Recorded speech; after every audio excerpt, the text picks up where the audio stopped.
Cette nuit-là, la lune change de visage. Elle, qui vous accompagne depuis toujours, blanche, pâle, familière, elle commence lentement à s'éteindre. Pas d'un coup, pas comme on souffle une bougie. Une ombre glisse sur elle, centimètre par centimètre, grignotant sa lumière avec une lenteur presque cruelle.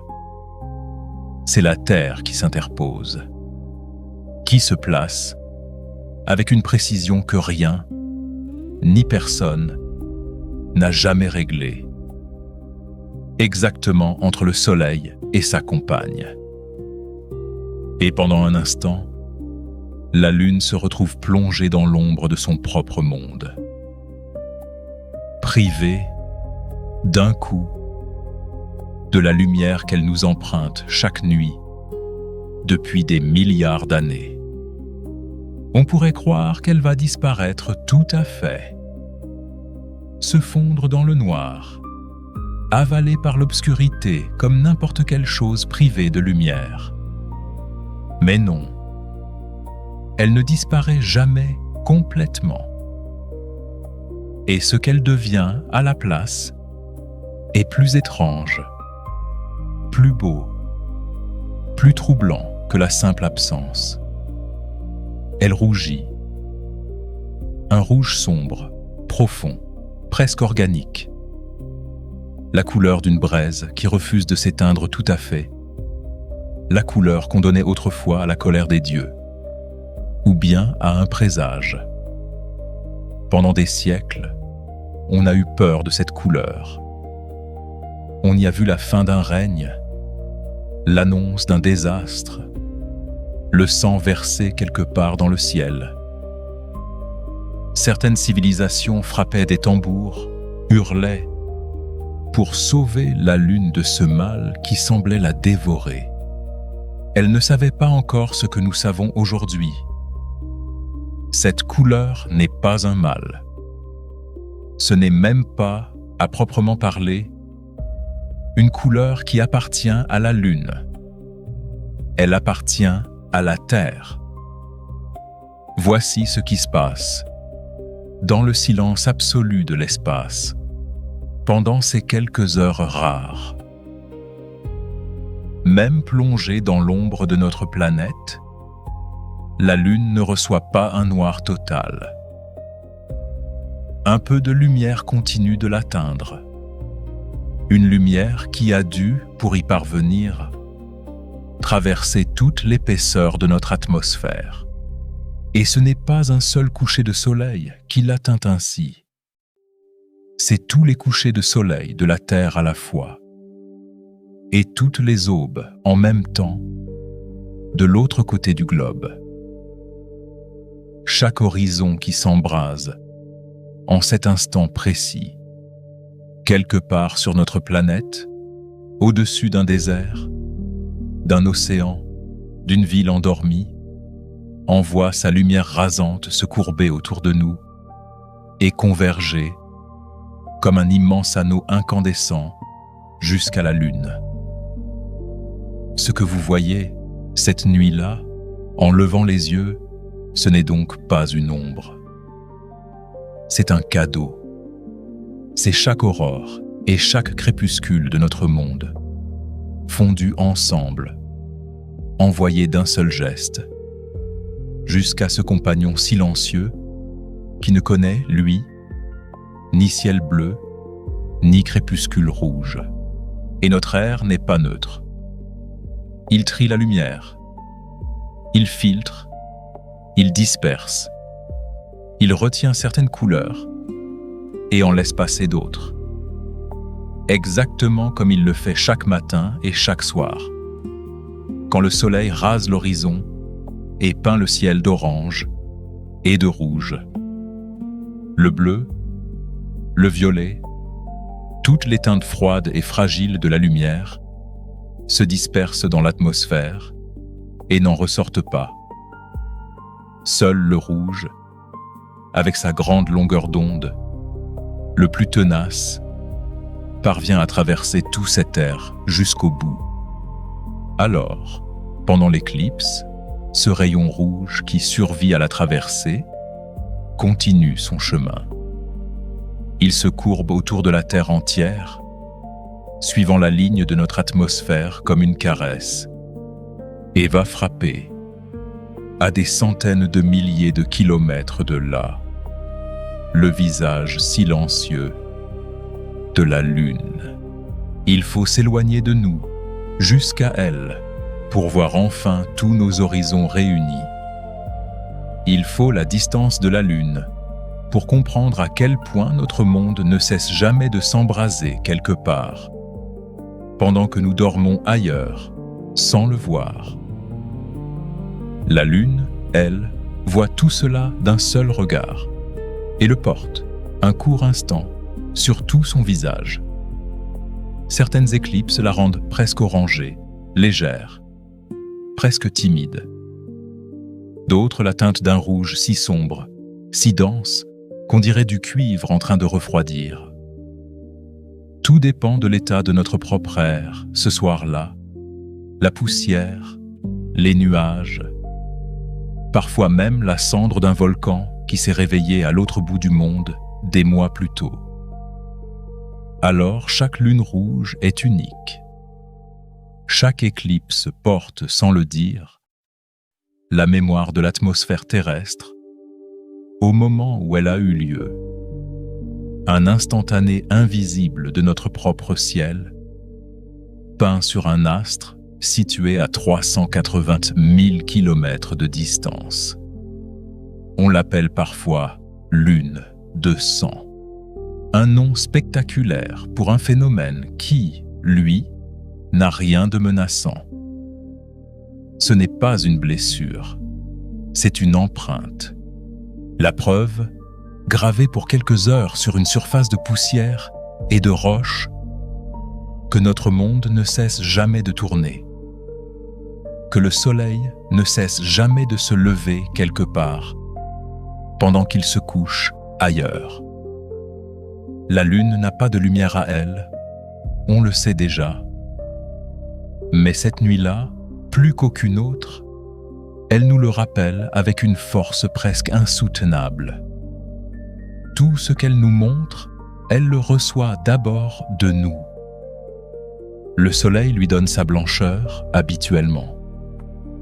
La Terre, elle, une fois tous les quelques mois, lui offre autre chose. Une teinte plus intime, plus chaude, façonnée par notre air, notre atmosphère, notre monde lui-même. C'est peut-être la seule occasion, dans tout le ciel, où l'on peut voir aussi clairement que la Lune n'est pas seulement éclairée par le soleil. Elle est éclairée par la Terre aussi. Par nous, à chaque instant. L'éclipse totale ne dure jamais très longtemps. 1 heure, parfois un peu plus, avant que l'ombre ne recule et que la lumière blanche, habituelle, familière, ne reprenne sa place. Et la Lune redevient elle-même, pâle, distante, silencieuse, comme si rien ne s'était passé, comme si elle n'avait pas, l'instant d'avant, porté sur son visage entier la mémoire de tous nos horizons réunis. Mais ceux qui l'ont regardée, cette nuit-là, savent ce qu'ils ont vu. Un monde de roches et de poussière, presque sans atmosphère, silencieux depuis des temps immenses, rougi, l'espace d'1 heure, par la lumière de tous les levers et de tous les couchers de soleil de la Terre. Un miroir qui, pour une fois, ne nous a pas renvoyé notre reflet, mais notre lumière elle-même, celle que nous ne voyons jamais, parce que nous sommes, chacun, toujours enfermés dans un seul de ces horizons à la fois. Alors, la prochaine fois que le ciel s'assombrit, que la Lune commence à rougir lentement au-dessus de vous, ne cherchez pas un présage, ne cherchez pas une fin. Regardez simplement. Vous êtes en train de voir votre propre monde, tout entier, réfléchi sur un astre, à des centaines de milliers de kilomètres de distance. Chaque aube, chaque crépuscule, réunit l'espace d'une heure en une seule et même couleur. La lune ne brille jamais par elle-même. Mais cette nuit-là, plus qu'aucune autre, elle nous rappelle que la lumière qu'elle reçoit peut aussi porter quelque chose de nous. Le soleil l'éclaire. La terre, elle, transforme cette lumière avant qu'elle ne l'atteigne. Notre atmosphère la filtre, la disperse, la colore. Et pendant quelques heures, la lumière du soleil porte jusqu'à la lune l'empreinte de notre ciel. Puis, l'éclipse s'achève. L'ombre commence à reculer. Très lentement, un bord clair réapparaît. Le rouge s'amenuise. Le cuivre pâlit. Et, peu à peu, la lumière, habituelle, familière, reprend sa place. La lune redevient celle que nous connaissons. Pâle, lointaine, silencieuse. Comme si rien ne s'était passé. Comme si elle n'avait pas, l'instant d'avant, porté sur son visage la couleur de tous nos horizons réunis. Mais ceux qui l'ont regardée cette nuit-là savent ce qu'ils ont vu. Un monde de roches et de poussière, presque sans atmosphère, silencieux, depuis des temps immenses, rougi, l'espace d'une heure, par la lumière de tous les levers et de tous les couchers de soleil de la terre.